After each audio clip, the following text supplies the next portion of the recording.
Mute.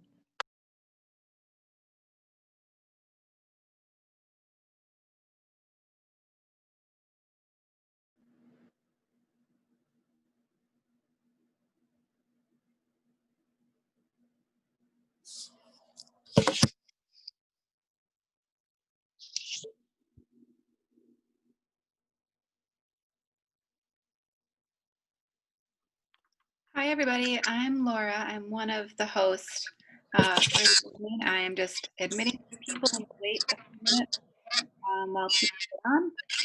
And hi.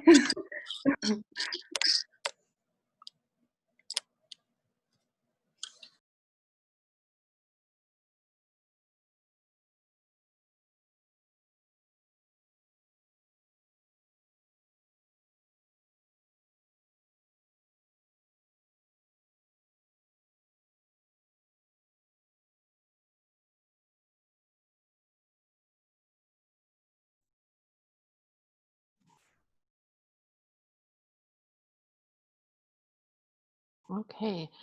I think we'll give it just a few more minutes. We have a couple more people that had the links that haven't joined yet, but we'll get started pretty soon here. We'll just wait a few minutes.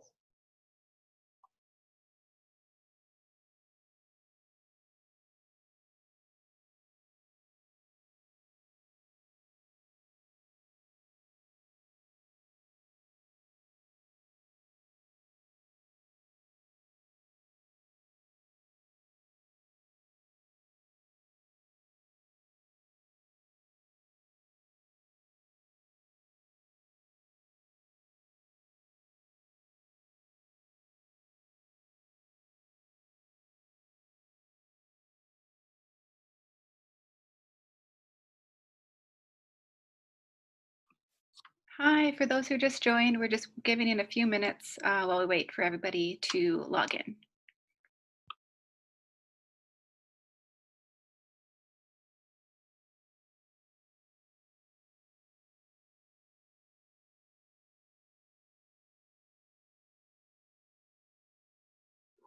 Just so you know too, if you have your video on, we are recording. We are planning on sharing this with people that aren't able to make it live.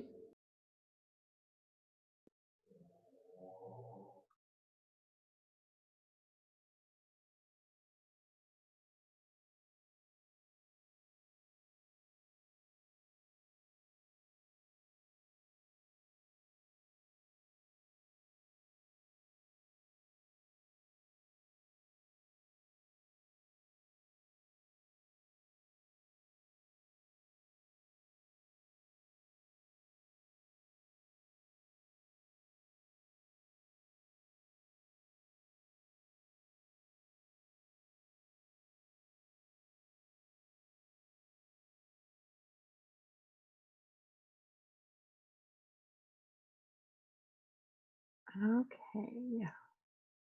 So I think we'll go ahead and get started, hopefully, as we get other folks join us. We will go ahead and do our intro. I don't think we're going to do individual introductions this time around, but we are looking for being able to do calls like this in the future where we're able to have more of like a one-on-one conversation based. So I really just wanted to say thank you for everyone being here. We will have the chat open, so if you want to put questions in the chat or as we're talking, if things come up, feel free to utilize that for us to be able to answer questions that might come up. And then remember, we will be recording it to share with others later on. I know that there's been a lot of white folks, especially who've been asking, what's going on and what can I do with the current system, current events that are going on. And South Dakotans Against Racism, we're a community organization that's really based in learning how to talk about race and racism. For a lot of white people, that's not something that we know how to do at all. We're not taught. It's one of those things that you're not supposed to talk about. Don't bring up, money, sex, religion, politics, and race. So our focus is really to be in a place to help white folks who are just becoming aware of racial issues and with their good intentions want to help and really want to be involved. But sometimes we can still do harm, and we can bring with us a lot of the internalized racism that we've grown up with. And so we're here to be able to help navigate to a space where we can minimize that harm, because it's not really ever going to go away. We're always going to have to do this work. Um, and so with the current events, you know, a lot of us white folks, we're seeing, or we are ourselves just becoming aware. And it can be easy to forget that for people of color, especially Black folks or Indigenous folks, that these are things that they've lived with their whole lives, and you know, their foreparents before them, and it's not something that's new. And so we might want to take up space and process with them, or the things that we want to ask are brand new to us, but it's something that they've heard over and over again. So we've had asks from people of color within our community to be able to do some of the work with fellow white folks on just dealing with those kinds of one-on-one kind of questions and things, to be able to talk, excuse me, to address those questions before being able to work together. We are 3 white women here. We do have accountability with people of color in our community, but we're here with you tonight to be able to work on our journey towards anti-racism and really to hold other white people accountable together. Um, I do promise that, you know, we'll all make mistakes because we're all just learning as well. No matter where you are at within your journey to be anti-racist, there's always something new for us to learn. But what we can do is we can show up, be able to be vulnerable together and willing to learn. Really quick, just introduction. My name is Julia. I'm the founder of South Dakotans Against Racism. I was born in Rapid City, but I've been in Sioux Falls since 2003, and South Dakotans Against Racism started right around 2014 with some of the first Black Lives Matter uprisings that we've seen with the Trayvon Martin case, and then the Ferguson protests for Mike Brown. And it's just been within this last year that we've really grown with what we've been doing. 2019, we had every month, we had a community conversation where we were able to gather in person. We're not able to do that now due to COVID. So I'm really grateful for technology and for all of you that are willing to be here. And then I'm a single mom of 2 kids, and this work is something that's really important, and something that, you know, I'm teaching my kids as well as continuing to learn myself. So one of the things I would like to invite us to do, and just take the next 2 minutes and just think about the first time that you were aware of race, the first time that you were aware of what your race is, and then think about the first time that you became aware of racism, that somebody didn't like a person of color because of the color of their skin.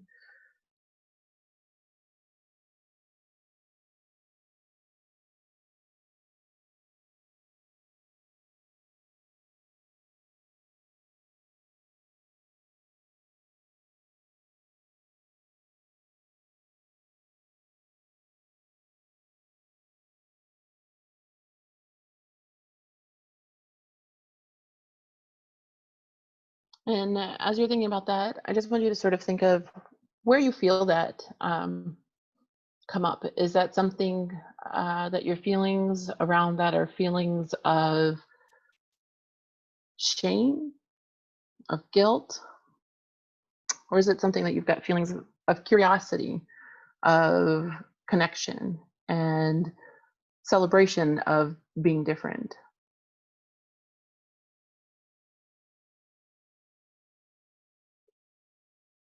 I think a lot of times it's something that we're conditioned and we're taught is something really bad for us to notice. As kids, with my now 14-year-old, when they were 5, I remember them bringing up that they didn't like a teacher because their skin was brown. And I remember that feeling of being shocked and, oh my gosh, how can my kid be thinking and acting this way? and talking with them and just making space for those feelings instead of making them feel like they couldn't bring up that conversation. Not that we don't talk like that here, but letting them have those feelings. Um, some folks here, it might be awareness that was just recently sparked by the George Floyd protests, or before, because there's been many other instances of injustice with things from the Standing Rock water protectors, the death of Standing Bear. I'm forgetting her first name right now, in police custody with COVID. She was pregnant and she passed away. To Tamir Rice and Ayanna Stanley Jones, Corinne Gaines, Breonna Taylor, and so many more. Remembering that being anti-racist, it's not something that's an item on a list that we get to check off and then we're all done. We said, I did it. I am not a racist anymore. Remembering that that's a part that we're always going to have to work through. There's a really great resource called Unpacking the Invisible Knapsack by Peggy McIntosh. And it's something that's a lifelong process, like any other kind of learning. So one of the things where we are becoming aware,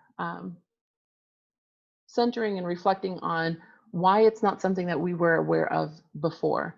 As white folks, we are a lot of times insulated from conversations about race. So it makes it really hard for us to be able to do that, to be able to talk about it, to be able to bring things up.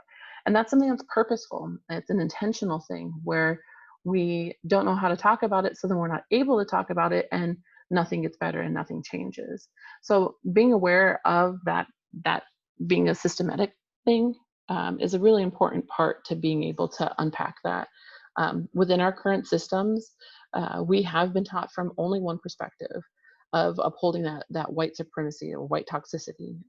It's a system that benefits specifically white, straight men who are hetero and cis and Christian, and we're all aware of those systems and those layers. Because of that, our history, what we're taught has been whitewashed. It's really left out not only other perspectives, but also the truth of what happened.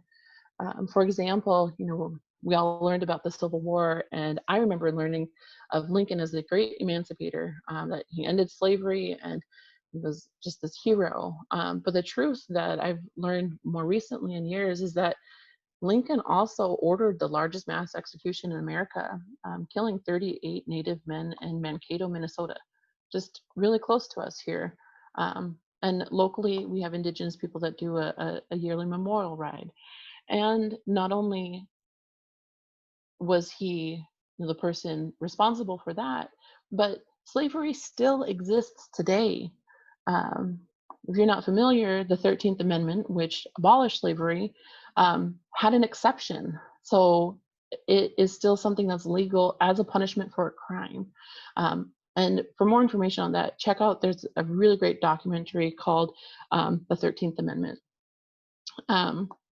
As you saw with that link to the article in the event for the Root, they detail history for the last 400 years of things that have built up to this moment in time where we're at. It's not just something that happened because of George Floyd. It's something that's been going on. There's been protests, and there's been people showing up, and there's been conversations that have been happening. And just because we weren't necessarily aware of them didn't mean that they weren't happening. At the march we had in Sioux Falls on Sunday, we started at the Martin Luther King Jr. statue, and Julian shared his thoughts about how our collective memory of Martin Luther King Jr. has been watered down, that we don't remember that he was the most hated man in America at the time of his death. And Laura Renee spoke and shared a powerful quote from Martin Luther King Jr. And the quote was that today's dissenters tell the complacent majority that the time has come where further aversion of our social responsibility in a turbulent world will court disaster and death. America has not yet changed because so many think it cannot change, but this is the illusion of the damned. America must change because 23 million Black citizens will no longer live so kindly in the wretched past. They left the valley of despair. They have found strength in struggle, joined by white allies. They will shake the prison walls until they fall. America must change. And that was something that really resonated with me at the protest, and I was really grateful for Laura Renee Chandler sharing, because it is something that we as white folks often forget with that watered down version, the quotes that we see. And you've probably seen these if you're active at all online, of the memes of Martin Luther King. He never rioted, he never looted. And it's something where a lot of times white people will utilize things for their benefit without having that acknowledgement to truth. So I think that is the end of like the history kind of component. So I'm going to go ahead and let Laura jump on. Okay, I saw a few people join, so I just want to take a moment to let you all know that just joined that we are recording this so that we can share with people later. So just so you know, if you don't want to share your video because of that. So hi, I'm Laura. Should have started with that. I was born and raised Sioux Falls, South Dakota. Went to school in Michigan, came back, and I think just within the last year and a half, 2 years, something like that, began attending. Julia's hosted these meetings of South Dakotans Against Racism and was able to try to help organize and help out with this. So I'm going to be discussing how to show up, or at least touching on this topic. The recent protests had a very large turnout of people demanding change, and they're powerful and a great way to create change in society. And maybe you've been to the protest or posting on social media, and it's a great first step. But I know I kind of worry that a lot of people who are just waking up to this, their thought is that the work begins and ends there.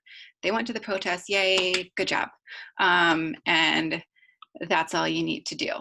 And it's much more than that. You can take a lot of steps to work on this anti-racism journey.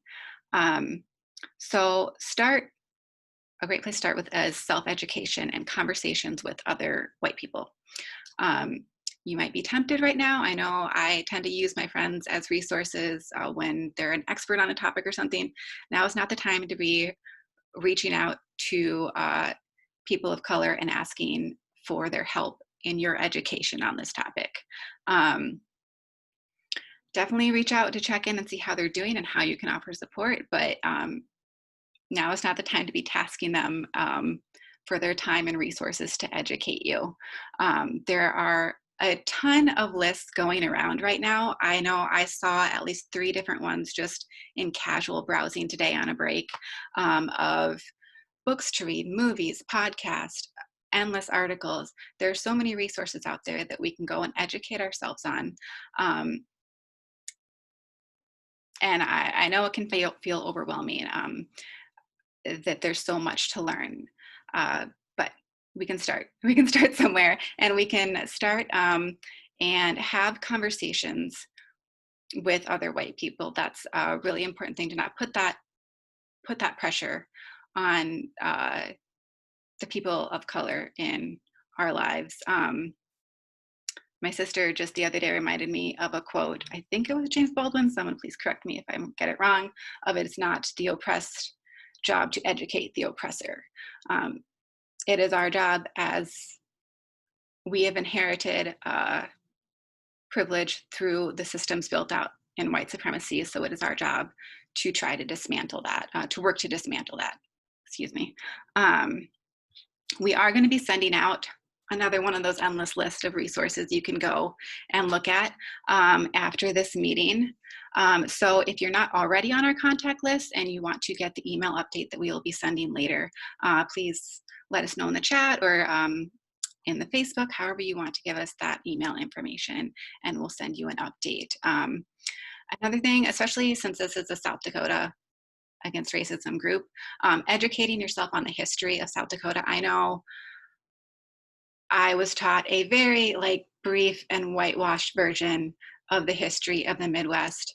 And it wasn't until I got to college that I kind of learned a little bit more and realized how little I did know, and then been on a self-education journey ever since. And I still have tons to learn. So learning about the land you're currently on and how we got here and everything that's involved in that.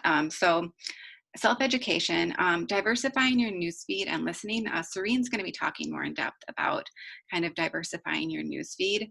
But when you do go and listen and view new sources of information, be sure to listen and not trying to speak over others or trying to speak for them. You are new to this journey. We will always be learning. It is really important to center the voices that have already been doing this work for so long. This isn't a new problem. There have been educators working towards this for a very long time, which is why there's just so many resources out there that we can go and self-educate on. So I'm being sure to listen and not centering your voice or the white experience in that. Conversations, for us white folk, it's a really powerful tool that we can use to connect with people that in our lives that wouldn't come out to something like this. They're not going to log in and join this. And part of that is because, like Julia touched on, we haven't been taught how to navigate these conversations. And especially as women, we've definitely been socialized to avoid uncomfortable situations. And not knowing the language and how to navigate these discussions is definitely something that keeps people away because they're scared of being judged. So they just don't talk at all. And that is absolutely not the solution. We need to be discussing this. You will say the wrong thing. I will say the wrong thing. I have said the wrong thing. We all make mistakes. It's a learning journey, and we just need to be comfortable with that and learn to be comfortable in a bit of a mess sometimes. But being sure, again, to like center those voices of people who are educating you and listen when you make a mistake. And just engaging in that. So those having conversations with friends and family, because they often will feel safer coming to you when they don't know how to navigate this world. They don't know the right terms. I don't know some of the right terms. I don't know a lot of the right terms. We can give each other a lot of empathy and understanding and not rush to judgment that they meant something terrible by what they said. We can use moments of maybe ignorance or saying the wrong thing as an educational opportunity. And that's definitely on us to be doing that with our loved ones and even just people within, your boss says something, an acquaintance says something, and just in conversation of like using that as an opportunity. And especially with, on the local level, it is much easier to reach our, for example, like our district legislatures, our city council members. It's actually quite surprising how quickly they will respond to you often. Not all of them are responsive, but in my experience, the majority of them are pretty responsive. And they do want to sit down and have a conversations because like us and a lot of people in the Midwest, they haven't been taught they don't know how to navigate these conversations. And so coming to them with understanding and wanting to be open to conversation is really crucial in terms of starting a conversation, not starting from a place of you are doing something wrong. I think everything about you is wrong. Like, it's especially helpful to come with if something is particularly meaningful to you, to come to them of why something means a great deal to you and why and how maybe they can help rather than just saying you're terrible, you're wrong. Because that's not a productive form of conversation. I know we've all probably been trapped at different points in conversations of people just yelling slogans at each other and it doesn't get anywhere. So don't have that conversation. Have an understanding conversation. And we're also going to link to a kind of guide that Surge Showing Up for Racial Justice has posted on kind of different language and conversation that you might see around regarding the protest and the way people will approach using the language of violence and riots to kind of try and negate the work that's being done with these peaceful protests. So we'll have that linked, and I've lost my train of thought. Okay, next point of how we can show up. Volunteering. So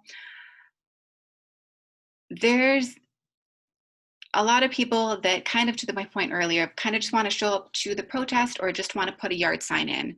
There's a lot more work that can be done that you can show up for. It's maybe not as comfortable as just putting up a yard sign for somebody that you support, but it can be really impactful. I know a lot of local candidates really struggle to find volunteers.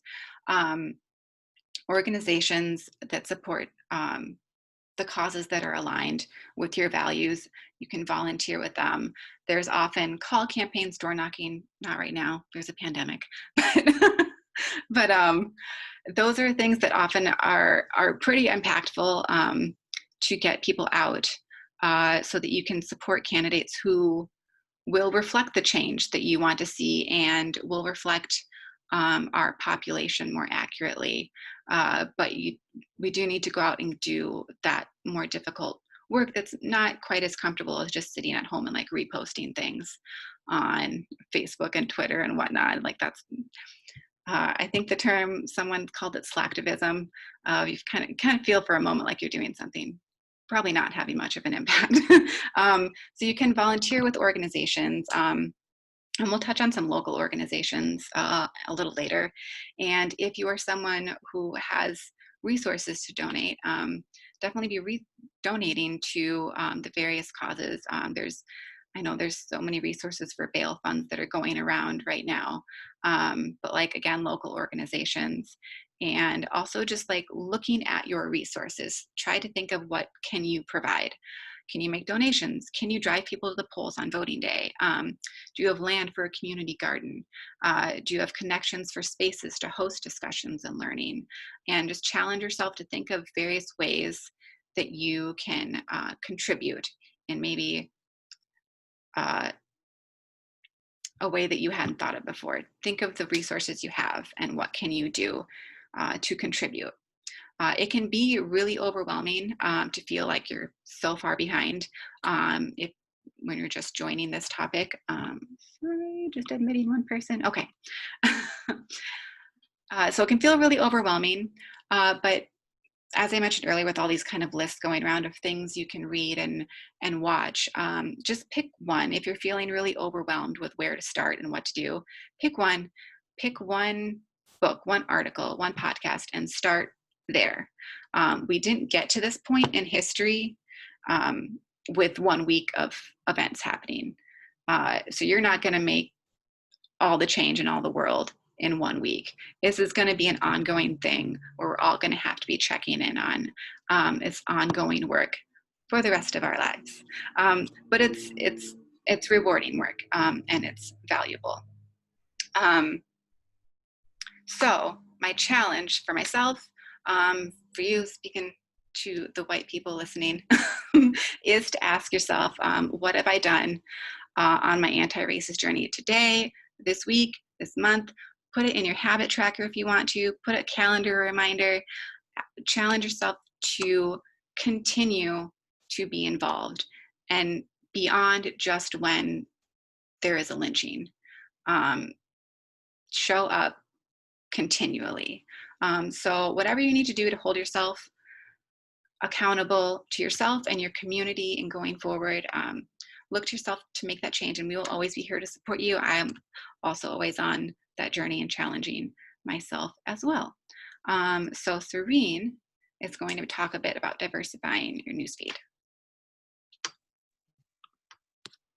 Hi, my name's Serene. Welcome to the people that just joined recently, and just so everyone just so everybody knows, we are recording this, and I could be wrong, but I'm pretty sure we're gonna try and use this for our YouTube at some point, and also, to use as reflection. I'm 29 years old. I've lived in Minneapolis the first 4 years of my life, but I grew up in South Dakota. Not a lot of exposure. um, I, I graduated with 48 people. I went to Brookings for a year of college, and I kind of did the extracurriculars more than school and ended up staying there for a while. I've worked in the restaurant industry for 11 or 12 years now. So that work alone has taught me a little bit about biases, and I think that kind of helped me on my journey to wanting to, or first of all, my journey to understanding more about what racial injustices are, and what we might experience in the service industry, and understanding how classism and things like that can tie together with racial injustices as well. I went to my first SDAR meeting a year and a half ago, January of 2019. It was awesome because I was so scared. I'm super scared right now, but I went to the meeting, and it was just me and Julia, and we sat down for a conversation about race resolutions and what changes. She challenged me to think about. I should have brought that to this to this meeting next time. I will. But we talked about race resolutions and my goals for myself, as far as educating and diversifying and standing up for racial justice. It was just the two of us for probably about 30 or 40 minutes, and then Shannon came, and I got to meet her, and it was awesome. I got to meet a few other people throughout this process, which has just been really wonderful. I'm here to talk about diversifying your news feed. I don't know about you, but I have Facebook is probably my most used app. Within this past year, I've really been getting into a lot more Instagram. TikTok has caught a hold of me. Ever since the death of George Floyd, I've really been just sticking to Facebook mostly for this past week, and gathering. It's been kind of like an information overload. I kind of almost wish I could go back and see what my newsfeed looked like, not without that information, but how actively I've been trying to soak in information, and share it with the people that are on my friends list. Diversifying my newsfeed was one of the goals that Julia helped me come up with for our race resolutions meeting back January 2019. At the time when it first came up, I was kind of like, whoa, yeah, diversify. Like, I love memes, so whatever. I want to learn things. I want to keep my memes going. Like, all my interests. It's definitely changed a lot since then. Changed very rapidly in this past week. I'm, eager to use social media to impact change for who I am, and impact change for the people that are close to me. Every one of us has our own platform. It's not as, I don't know if any of you are celebrities on this meeting, but we all have people that are looking to us, and so it is important what we're putting on social media for others to see, and a good place to start is, if you're liking, I've noticed I have some people coming out of the woodworks that like some things in regards to the things that I've shared. Now, I haven't came up with anything myself per se, but friends that I wasn't really sure kind of where they were sitting on these topics, and they're coming out, you know, and they'll like a comment of mine on somebody else's status, or they're like a post that I've done, you know, and to me that's kind of signaling that they're interested and that they want to continue, that our platform is a good platform for us to use to engage in those conversations, like what Laura was talking about. Um, you know, and so if that's something that you're comfortable with, likes are gonna, whatever you like is gonna totally change like the logarithm of your designated Facebook feed. What you're sharing, you know, is gonna change everything as well. A group that I've recently become active in is called Done for DD, and it's a white labor um, collective, and I I did just learn the meaning of this word today. Well, I kind of had a feeling, but Julia and Laura helped me earlier with a definition. You know, collective just being a group of people working together to achieve the same goal. So Done for DD is a white labor collective that I've been able to become a part of on Facebook, and you know, they do ask for donations for the mods because it is ran um, by Black non-men individuals, and they are putting a lot of information together to keep white people challenged, engaged, and informed. And so it's just been a really awesome page to involve myself in. Another thing you can do is create a save folder on your Facebook. There's, you know, you can always go to I think it's like the 3 dots at the top of any article, and you can hit save article or save whatever it is, and you can create your own specific folders that you can access. So if you read something, or if you catch a headline and you're not really sure that you have time to go as deep as you'd like to, just save it, set it to that folder, and then you can go back to it when you do have time. One other, I say one other thing, but I've got like at least 3 other things written down here. So unfollowing, right now I'm in the process of unfollowing, unfriending, and I want that to lead to being comfortable in calling people out. You know, I do use my own likes to show solidarity with people, you know, or heart react or care react or whatever, but you know, I do want to be vocal if there's something that is problematic, or, you know, incorrect and unfair information being spread around. I am working towards becoming more comfortable with being uncomfortable. It's a weird, like, that's a really weird phrase. Like, hey, this feels terrible, but like, keep going, don't stop, you know?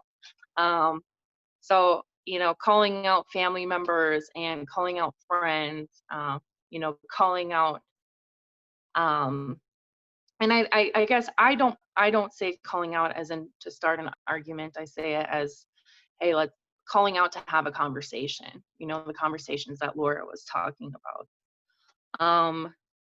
Another thing that I've been doing is trying to, so I've recently been learning more about how important it is that we are following, you know, media accounts and news sources that are, you know, ran by Black or people of color. You know, it's important that we are checking the sources of this information. You know, if it's coming from a white person, it's probably going to make more sense to us in a way. Well, it's going to make more sense to us, but it needs to be coming from people, you know, people of color, because we don't live the experience of a person of color when we're white. We live the experience of a white person. So how can we count on other white people to give us the truth and the experiences of what it's like to be, you know, Black in America, you know, of the fear. You can imagine as much as you want, but if you're imagining and just imagining with other white people, you're not going to get anything done. So it is really important to make sure that you're intentional with where these sources are coming from, and the sources that you're supporting. You know, be intentional in finding you know, Black female-led collective groups. You know, and once again, just that uncomfortability just lean into it. I've started, okay, so this is, all right, so really honestly, until a week ago, I was so interested. Like literally, I would wake up and I would look at the freaking Daily Mail story on Snapchat every day, like that nasty, like trashy tabloid trash. And like I would eat that up. Like it's just like mindless, like I'm gonna scroll through, boom, boom, boom, boom, boom. Got some interesting information for the day. It's boring for me now, which is good. You know, but I am interested still in like celebrity culture and just you know, how connected things are, and kind of seeing you know, I don't know about behind the scenes, but the people that are having these large platforms, I'm interested in what their lives are like. And I am not relating the root to Daily Mail, but if you are interested in you know, what celebrities are doing, I don't know if anybody watches Glee. Um, used to love Glee, and the root brought to my attention that Leah Michele is acting super shady. She there was an actress that was on the show, Leah Michele. She was Rachel Berry in the show Glee. I didn't know I was headed down this road, but anyways, here we go.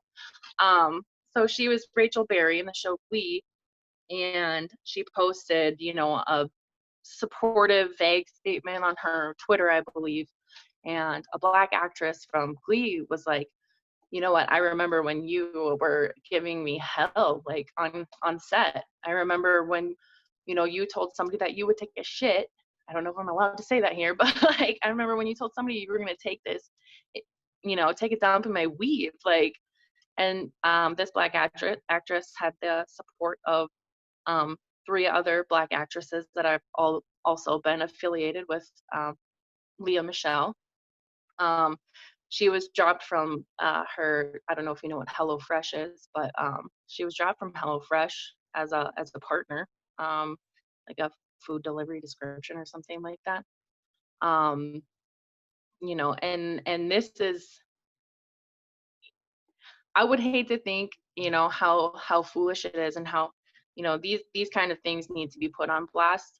They need to be put out for other people to have that information, that you know, that trope of your fave is problematic. Like regardless, I'm not gonna, you know, sit here and judge about as far as if you're still watching, you know, the shows or listening to the music, but the root has helped me in one instance so far of just being aware of a major foul, a major injustice, and you know, hopefully that's something she can learn from. I don't really care. I'm not going to concern myself with what she's up to, but you know, and the root is, I did look into it. It was started by 2 guys. One is an old Black man, and one is an old white man. The editor is a Black female. So I'm confident in continuing to receive content from them as an organization. Also, something really cool that I found out is they do, I believe it's their top 100 list of Black men and women, and you know, people of the LGBTQ community between the ages of 25 and 45, and that's something that's pretty interesting. And I've got that in my save folder on Facebook. You know, look for the lengthier posts that you see on Facebook when it's, you know, has that little ... see more. You know, click on that and take some time to read those posts. It's really easy to share the screenshots of the tweets that everybody else is sharing. Or I don't even know if Tumblr is still a thing, but like I'm pretty sure, you know, people are still sharing screenshots from Tumblr and Twitter, and those are the easy ones. And that's kind of a good way to signal to people that you might be on the same side as them. However, there's so much more out there that we have for opportunity to diversify our newsfeed and to educate ourselves along the way. The great thing about that is that a lot of us mindlessly scroll anyways. If we can pick up a little bit more information on the way, definitely no harm in that. The last thing I want to talk about because people do use social media as kind of like a leisure thing. Netflix, Hulu, streaming services, we can diversify what we're watching for our streaming services. My boyfriend and I tend to watch lately it's been Community, but a lot of The Office or Parks and Rec, a lot of those things that we have in the background. And I do want to be more intentional as far as what we're watching on those platforms. Like Julia mentioned earlier, the 13th documentary on Netflix. To me, it was stuff that I had, I guess, collected as probably being true along the way, but I never explored the details and the actual timeline of it until I watched the documentary. And I think that's actually probably been a really impactful piece on an impactful, important part of my journey. Something that helps solidify, I need to learn more. There's this truth out, and I think, Julia, I don't know if you mentioned the article that The Root had published. I think we shared it on our page earlier today, about a timeline of events that led up to the unrest and the injustices that we're experiencing today. So just finding a timeline of those things. Where does our jail system come from? Coming from slave catchers, people that were literally put into position to beat people up for existing as a human, but being owned by somebody else. Anyways, this is getting long-winded, but diversify your news feed, diversify your Netflix. Find some shows that have a Black cast on them. Find shows that are written by communities of color. And once you start finding that, you will start noticing the shows a lot more that are really just whitewashed. You're going to see that kind of stuff, and noticing your own whiteness and noticing the whiteness that you're electively choosing to be watching on TV or on social media. You'll see that, and it's not the same after you start to open up just a little bit. So that's all I have for my section. Yay. Thank you so much, Serene and Laura. I really appreciate that. So really quick here, just to finish up, we will definitely be sharing links. We have some to the event that we have already shared. Things like resources, like Serena was saying, that diversifying your newsfeed. There's so many great resources out there that aren't easy to find. I've been doing this for a couple of years now, and I am at a point where all of my social media and all of the stuff that listens to give you ads, all of my stuff identifies me as a Black woman. So all of my ads are of Black folks, and I think that's a commentary on how sad it is that it can't be something that white folks care about, but it's also something on how it's something that we don't see as white people. It's intentionally where people of color are erased. I think that's a really big thing that we don't realize. We don't realize how whiteness is seen as normal or default.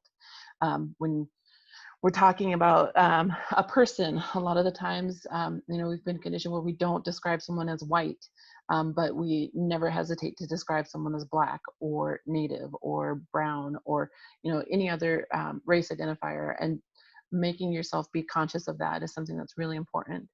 We've got great local work that's being done, establishing sustainable connections, South Dakota Voices for Peace and South Dakota Voices for Justice, the Dream Coalition, KPASA, Sioux Falls.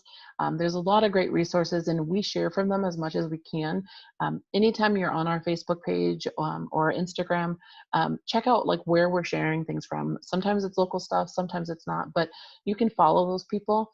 One of the things, just make sure that when you do that, if you have questions or you feel defensive or you're well, that's not me, not all white people kind of thing, instead of doing it there with them, come back to us, come back to other white people that, you know, get it. Find yourself an accountability buddy, you know, just another white person, another white woman that you can bring these kinds of things to and say, hey, I just need to talk through this. You know, I've got Serene and Laura, and there's so many things that we come to each other and be like, hey, I don't know what to make of this. Can we talk through it? And we're doing that so then we're not putting that burden on the people of color in our lives to be able to do that for us. One of the things too is making sure, like with the current events right now, you know, there's a lot of things that'll come up, and a lot of times there's these big pushes, these big things that happen, and people want to be involved and they want to do all these things, and then like we burn out. There is this really great quote that says, you know, don't be daunted by the immensity of the world's grief, but it's not your job to finish the work, but it's also not ours to put down. Like there is so much out there, and this, like I think Laura said, is something that's been going on for a very long time. We're not going to undo it in just a couple of days of being aware, or a couple of like well-intentioned, you know, things focusing on love. A lot of this it's going to take work. Currently, like in our community and locally, some of the things to be aware of, you know, is supporting like locally owned businesses from people of color. We posted a list on our Instagram of some locally owned ones. If you have any that are missing there, feel free to send them to us, and we'll share those. Being able to give to those organizations that we named, and just paying attention to what's happening locally. So Sunday, I don't know if any of you or how many of you were at the protest on Sunday, or if any of you made it to the ones on Saturday. But it was a really amazing turnout for our community to see everybody gathering together. But there was things that, you know, were really concerning, from the rumors that I think most of us heard about, the 3 buses of protesters that were coming in to root and riot and just cause trouble. And those were unfounded. You know, those were things that were being manipulated. And within our community, we saw that manipulation play out with certain people. And that's one of the things that's really important when you're diversifying things. If something makes you think, I don't know about that, being able to trust yourself and work through that. You know, there's a difference with that discomfort of something where it pushes up against the boundaries of what we feel comfortable with because of what we're socialized as white women. But being able to work through those, and again, finding that accountability buddy. I like butter too, but what am I talking about? But one of the things from Sunday was that media response and those rumors. But I also want people to notice the local organizations that benefit from causing that divide, that playing into racial divides, by sharing things like those rumors. Things like we had the people that are accused of rioting and causing trouble. If you've noticed, the police department released pictures, and there's local news media. I don't even know if you would call them news, but the Storm Chasers, they shared those pictures. And the first round of pictures included a lot of pictures of Black men, including one that there's comments that said that was it shouldn't have been included. It was just people at the peaceful protest, and they had an apology from the police department, and the police department took down that picture from their post, but Storm Chasers has not taken theirs down. So we had that, and then one of the people that was first charged was a white man, 19-year-old man, who'd been previously in trouble with law enforcement, and there's not a picture attached for his arrest. And then we have a second round of pictures that were released today of people of interest, and they're primarily of white young men. And it's not an accident that those things happen, that when you see news stories about situations, I don't know if you follow Unicorn Riot, they've been doing a lot of great reporting. I started following them here with Standing Rock, but they've been up in Minneapolis, and there was just a protest that started up in Minneapolis at the WCOO, their local news station. And if you're familiar with the situation, we know with George Floyd and the officer that murdered him and the 3 officers that were involved. But the police union there, the head of the police union is a man who is a white supremacist. He just is not a good person.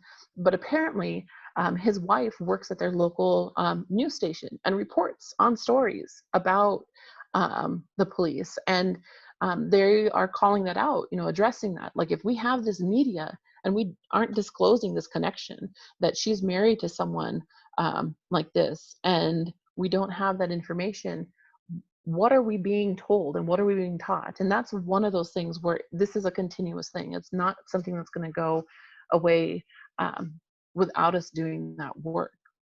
And it's something we see play out in our local media as well. One of the things to talk about too is, with everything going on, is that we are currently within a pandemic. And we saw here in Sioux Falls and in South Dakota, our numbers for the pandemic and for COVID disproportionately affect people of color, Native people, Black people. And we have such a small population of those people, but they make up a large percentage of those cases.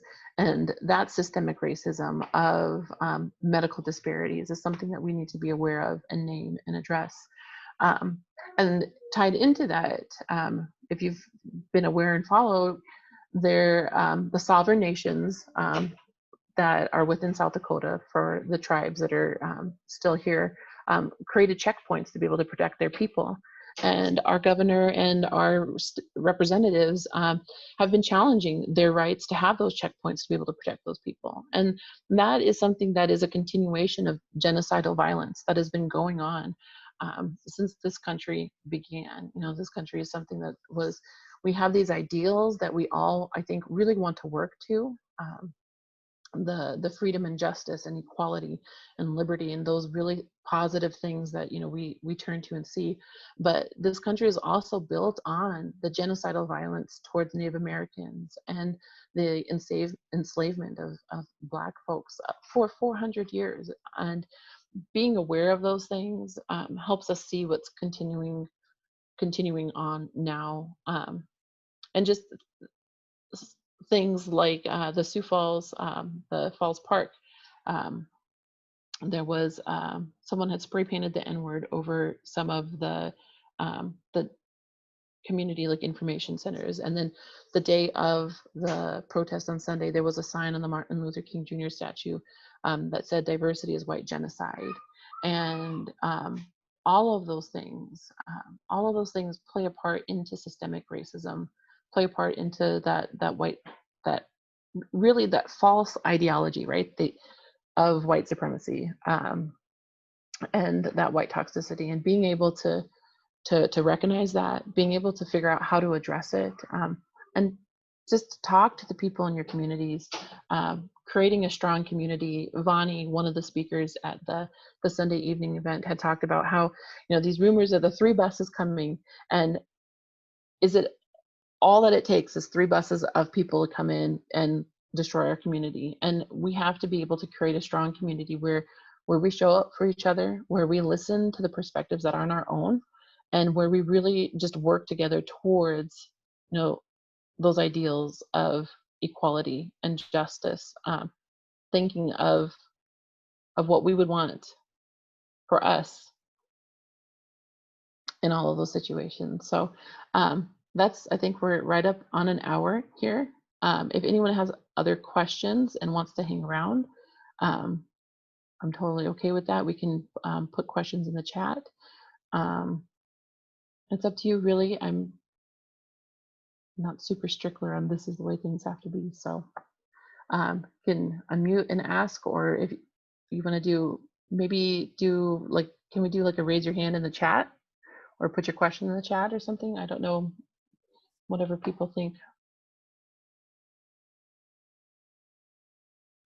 I wonder if there's a way to do a raise your hand thing.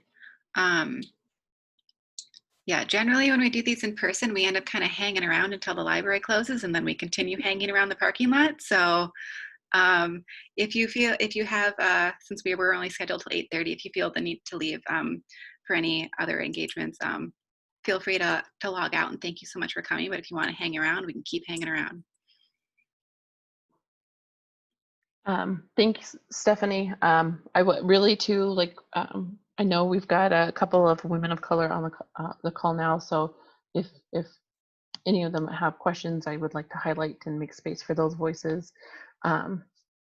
But Stephanie in the chat had just said about including Native Americans, and I think that's a thing that's really important when we have these conversations. Okay, I think you should be able to unmute yourself, Danae. Hi, everyone. I'm Danae Verba. I'm a 39-year-old South Dakotan, born and raised here in Sioux Falls. Left to go to college in Nevada. Spent a goodly amount of time enjoying the heat in the desert, and then for some reason moved back to South Dakota because I forgot about the winter. I don't know. But here I am, and for the last year and a half, I've been working with Lutheran Social Services as a sexuality educator. And in the course of my duties, one of the things that I do is try to create an inclusive, safe learning environment to talk about the uncomfortable topic of sex. And one thing that seems directly applicable to today, this week, 2020, is doing personal work on implicit bias. Does everybody know what implicit bias is? Yeah, no, I'm a teacher, so I'm going to get interactive with it. Everybody knows, kind of has an idea. I'm not quite sure. I have no idea. Okay, I'm not, so implicit meaning within yourself, right? Implicit. Bias meaning snap judgment, internalized thoughts, automatic thought process. Stereotypes, prejudice. Those are types of implicit bias. Everyone kind of on the same page? So what can you do about that? A lot of the work that I heard discussed today is excellent work. It's kind of external. Cool. I love that everyone is here and you're showing your commitment to grow and improve by diversifying your newsfeed, diversifying your media, having conversations leaning into the discomfort. But if you don't work on your implicit bias, that is going to be very challenging and might not be as effective as it could be. And the good thing about working on your implicit bias is it benefits you, it benefits your community. And I'm going to give you 5. I wrote them down. I'm going to give you 5 examples with like homework, because again, teacher, so y'all get homework. So when you're trying to identify and fight and rewrite that implicit bias, the very first thing you can do is empathy building exercises. Simply imagining yourself in another person's shoes. How are they experiencing this? And then part of that is listening and believing. So anything that's an empathy building exercise, dig into those. They're heart opening. That's a woo term, but I think people are starting to understand what that means. A second thing is just finding commonalities. Here is a new person with whom I've never engaged. I don't know where to start. Guess what? You both metabolize oxygen and ATP. I mean, start with the basics and be childlike. Ask questions if it's a safe space to do that, and find a thing you have in common.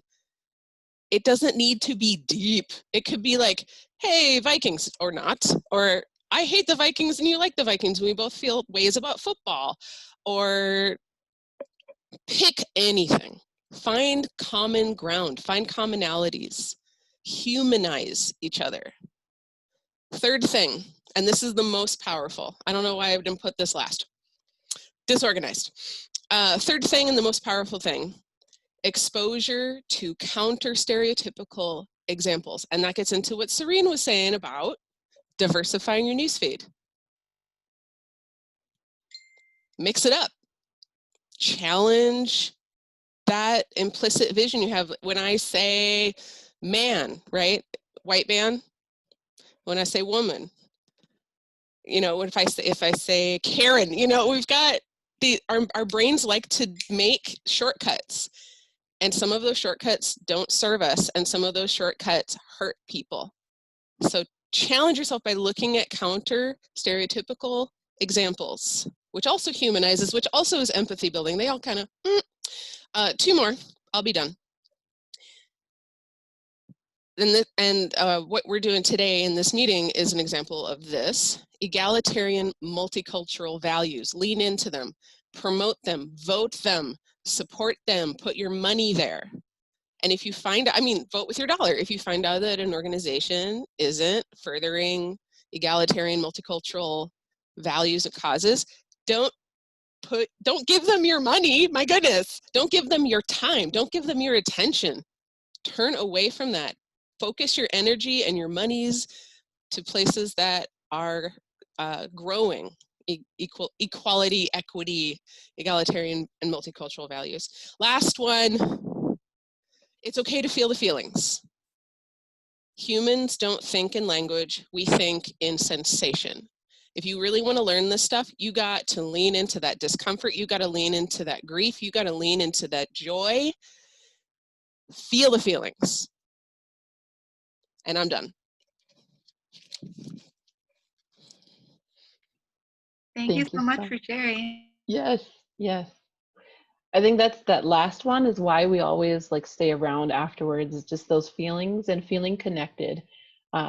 You know, it's a really brave thing to show up to something like this. It's a really brave thing to say, hey, I don't know, and I want to learn. And then it feels good and it creates community. And that's what's gonna really be able to get us through.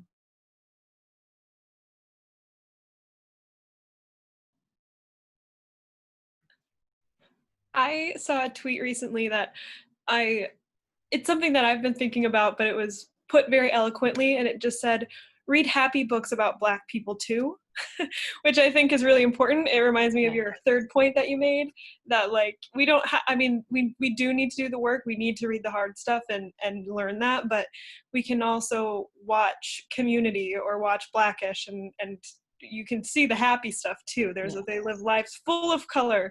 It's not all sadness. It's part of the identity. It's part of that, but it's important to keep the whole picture in mind. Yeah, definitely. Thank you so much for that. That makes me think of, so I hope most of people are familiar with the Bechdel test, right? It's that test of being able to see how like a movie is if like you see women talking to other women, not about men. I don't remember the name of it, but there is one that changes that to for Black folks. When you're watching your shows, pay attention to if they have people of color, Black folks or Native folks, more than one, right? Not tokenizing, because that's something that we have a lot of.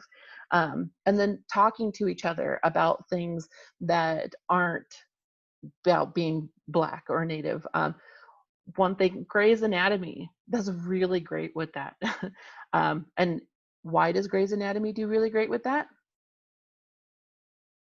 Does anyone know? Shonda Rhimes. Yes. And Shonda Rhimes is a Black woman.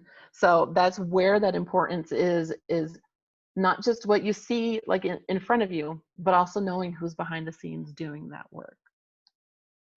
Anyone else? Questions, thoughts, anything at all that you feel moved to share? One thing that I also want to challenge yourself when they are making a live action version of Little Mermaid and they decide to put a Black female in place of the lead, or as the lead is what I meant to say. Accept that, don't I think it was the Cursed Child play where they had Black Hermione and everybody was losing their minds, like how can how can Hermione be Black? Like, I did not ever picture her this way. And, you know, that is a lot of, that's white privilege and mainstream books and stories being told, that we just automatically are assuming that so many of these people are white, you know, like how we are. You know, so when they pick a, you know, like with the Little Mermaid, which I believe Chloe, I don't remember her last name, but I know her and her sister are like phenomenal. They're phenomenal singers, and if they ever are able to make that movie, I mean, she's gonna kill that role. Like, she's got just a gorgeous voice, which I think is pretty important, you know, to the role of Ariel, not what color she is, you know, like, even if she doesn't have red hair and she's not wearing a purple seashell bra, like, that's fine. It's about a mermaid, you know, we can accept that. Other people have different imaginings, and you know, Black and Native and people of color deserve to be represented. You know, so stick up, use your white privilege voices to say, hey, no, this is okay. Like, give these roles, you know, to other people. It doesn't need to be about us all the time.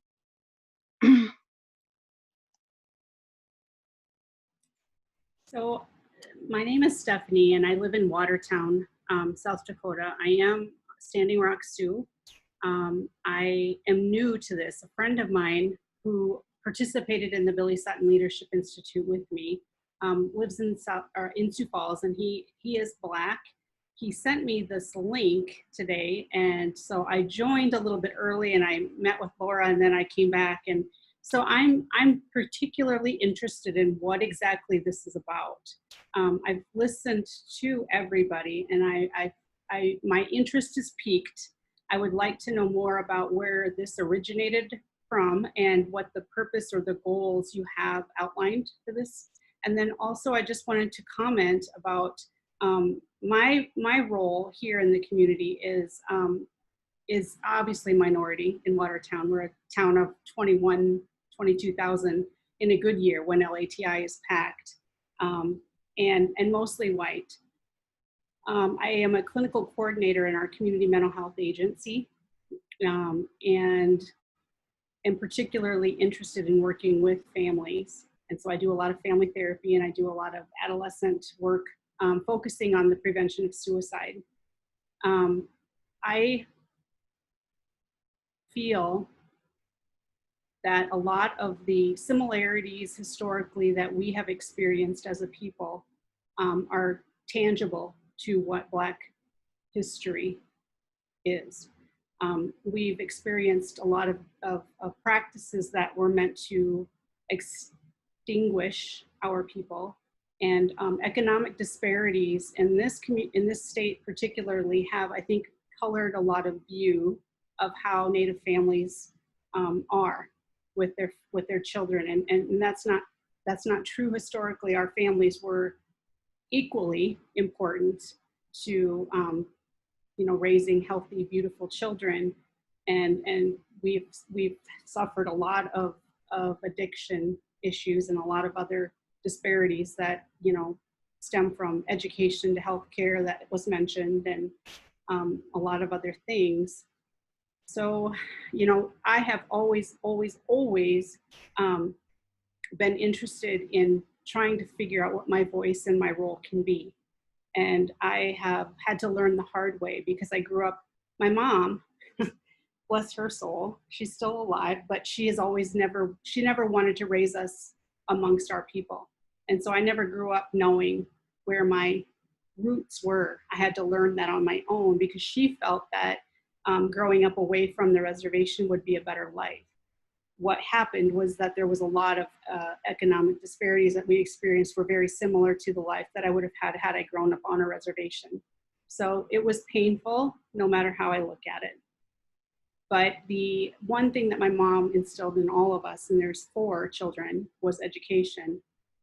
And it's all of my siblings are I have a master's degree. I have a sister who's in a master's program and another sister who's going to start a master's. I mean, so education was the one thing we had that provided a vacation when we had no vacation. We would spend our summers at the libraries. We used books to escape, you know, and go on magnificent journeys. And so there's a lot of good in, I think, the things, the experiences that I've had, and I work really hard to try to instill that in a lot of the young minority children that I work with here.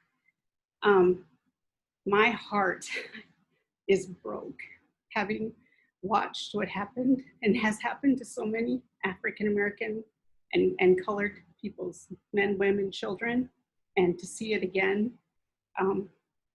There are no words. It really broke me. And the one thing that I think I can speak of is I have such innate belief that change is coming, and it's empowering to me because I know that this not only impacted just people in this country but worldwide.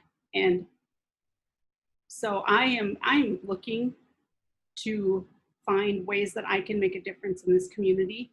And I think that everybody in the state of South Dakota, hopefully those of us who have this purpose, who have this drive to better the lives of those around us and amongst us, that we can unite. And so I see that there's only a certain amount of us here. I will work hard to build that if this is something that I continue with. But my purpose for sure is to create awareness and to instill purpose and to build community and to continue motivating people who want to make a change or effect change. Because I believe that even though this is a Republican cloud that we live under and have for decades, all of my life, there have been some Democrats that were elected, and so I know that change can happen, and I believe it, and I'm motivated, and I cannot, even in the amount of pain that I feel, I know that this is going to get better. I believe it. I feel it. It's in my heart. I know it, and I'm really, really working hard to get that message across to people who have doubts, because I know it's going to happen. It may not be the most beautiful picture that we envision, this utopia, but steps. Just like the love of my life, President Obama says, everything happens in steps. And so I believe that. I guess I don't know why I'm talking so longly, but that's going through my head. So thank you. I would love to know more about the purpose and the goals. Thank you.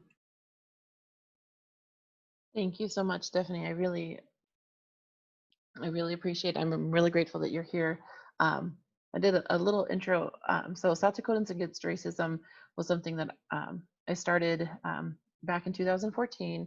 I had some amazing friends. I have a family, my Hunka family, my best friend. She's Miniconjum, Lakota, or they, excuse me. And I have another friend who is a Black woman from Mitchell, and we were here, and unfortunately both of them have left South Dakota because South Dakota, and they've really inspired me in a lot of what I do. I connected with Surge. Laura mentioned the Surge guide, showing up for racial justice, through Diane, the Black woman. And she really helped support me with getting connected there. And I did a training with them down at the Highlander Center. And then I came back here and started doing organizing. And we don't have like community organized, like that system of white supremacy and colonialization here has decimated like community, like actual community. But there's people that try. Like, I don't want it to be like all like bad, but it's hard. It's really hard work. You were talking about like the like like the CPS and Native children being taken away from their families and things like that. That's a part of that continued genocidal violence, right? And it intersects with that classism, but it's an intentional thing. And being able to recognize those things really showed up when doing that organizing. And there was a group that's no longer, but it had a white man as the executive director, and then like the face of it was a white woman. And we did a Black Lives Matter rally during the Ferguson protests. And I remember being out there and helping. And I remember the white man saying, all lives matter when we were there. And just responding, no, that's not, that's not what we're here for, right? Because all lives do matter. I don't think anybody ever anywhere questions that. Everybody has inherent worth and dignity, right? Everyone has this life, but we're here because Black lives are the ones that are being threatened. And that's a thing for, white folks on the call here. If you don't know, Black Lives Matter was started by 3 Black women in response to the Trayvon Martin shooting. And that's something it's just a few years old. And it's now something that always hits me. Just that's what the rallying cry is for everything changing right now, is the words Black Lives Matter, and how powerful that is and how beautiful that is, because it's not something that's just about Black lives, right? It's about everybody's life. One of the quotes that we have on our page is, we're not free until we're all free, because this system is not just something that hurts, Black people and Native people and people of color. It's something that hurts white people too. And that's a part of why we need to show up to do this work, is because there's an Aboriginal activist, I can't remember her name, but she says, if you come here to be a savior and just to help me, I don't want you here. But if you come here to hold my hand, and because your freedom is tied up in mine, then let's get to work together. And making sure that that's a thing that we are centered in, that it's not that white saviorism, right? It's not me, Laura, and Serene coming in because we're the white ladies that know everything and we're gonna fix it all, but because we really feel like it's our work to talk to other white people, to do the things that we benefit from this system. White supremacy is something that benefits us, even if we don't want it. And being able to dismantle it is something that's just as important for us to do. So I would love to connect with you and talk on the phone after this too. And anything before pandemic, we were hoping to be able to help organize people locally and doing like the community conversations like we do here. And now things are a little bit different, and we're trying to shift into doing the digital. We're looking at trying to do some YouTube, things like Zoom and things like that. So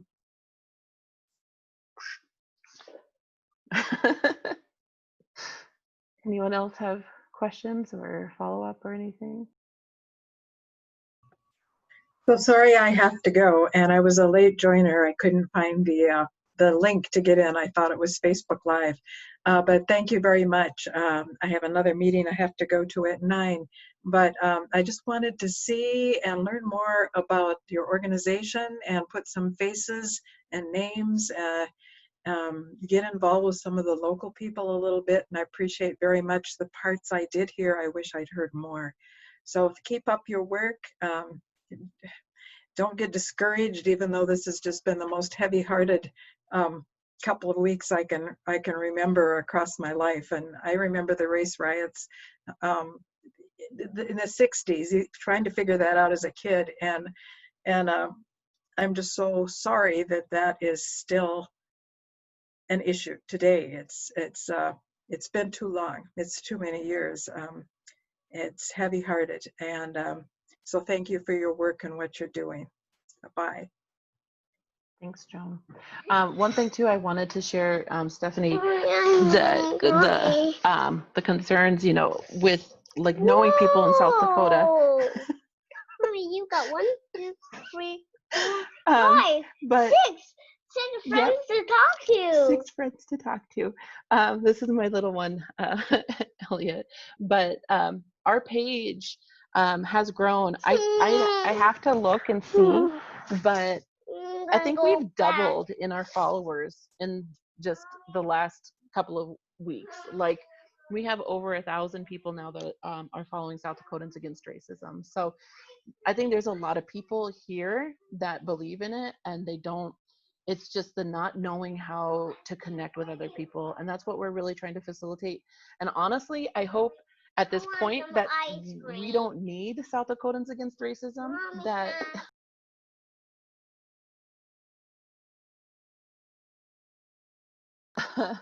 thank you. But that we don't need it, because everybody will have that one-on-one education and it'll change into something different. Because that's what this focus really is. It's just that start and that beginning of those conversations. So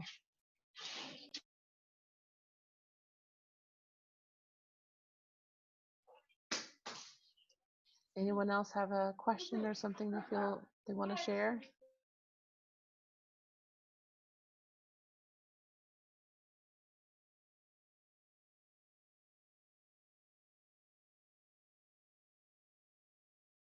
I almost feel like doing the speak now or forever hold your peace thing. I think, okay, Danae, you just. I did unmute myself just to thank Stephanie and you, Julia, for the realness and the rawness. We have to feel the feelings and personalize this. If you can stay cold, what's motivating you? So thank you for being vulnerable. It touched me. I consented, it touched me, and I appreciate you both.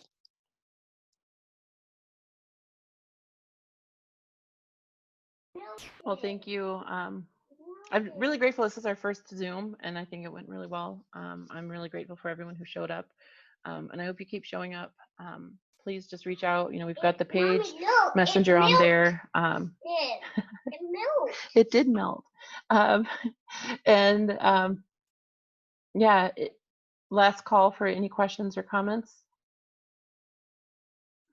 Okay, everyone have a great night. If you can look outside right now, it's golden sunset. It's beautiful. And yeah, we'll talk to you later. We'll be in this together. So take care.